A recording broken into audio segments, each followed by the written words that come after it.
Questions from our last study. The olive tree, is that a real tree that bears olive? No, the olive tree here is referring to that Jewish remnant.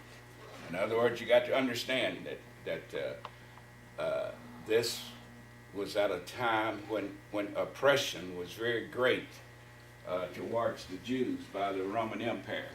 They had a few years prior to this, they had burned the temple, they had destroyed the temple, they had looted it, took all of the treasures that they could, and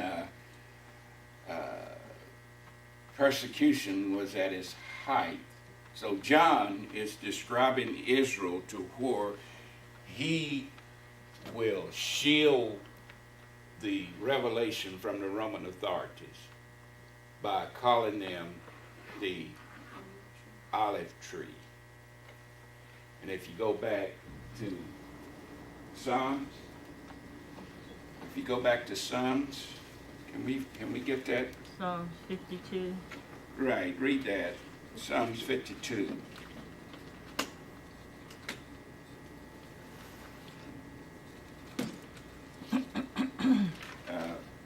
Read the 8th verse.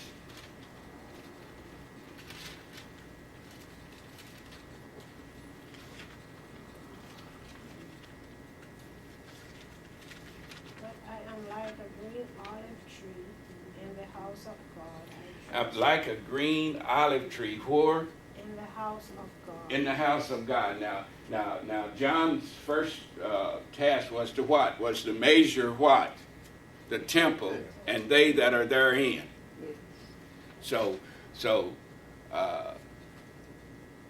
in regards to the reference, those that are therein are like a green what? Olive tree. You're right. See? So we find that Revelation is not all of this razzle-dazzle that people try to make it to be.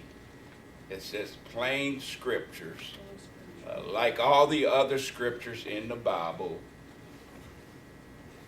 where a lot of metaphor and symbology has been used to prevent the Roman authorities from stopping this plan from being carried out. It's God's way of getting it past the Roman authorities where it can find its way to the church and ultimately to the final remnant of the church. Revelation was the same as Christ, that which is and was and is to come. John had an assignment to get this message to the church.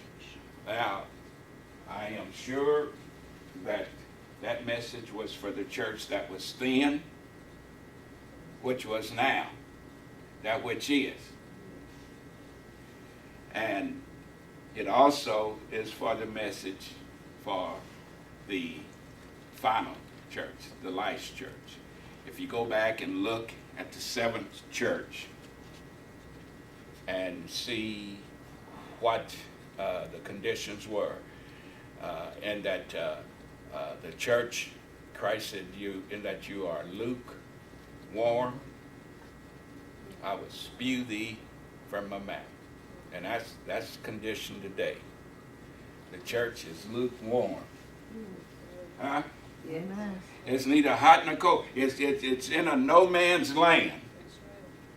And because it's not one or the other, God said, I just spew you from my mouth. You say you want to do it, but you don't do it. You don't do it, yet you say you want to do it. You're neither hot nor cold. You're neither doing it, nor you're just making a stand and say, I'm not going to do it. Okay? So that's who the olive tree was. And we'll tie in that to the salvation a little bit later on in the chapel, just exactly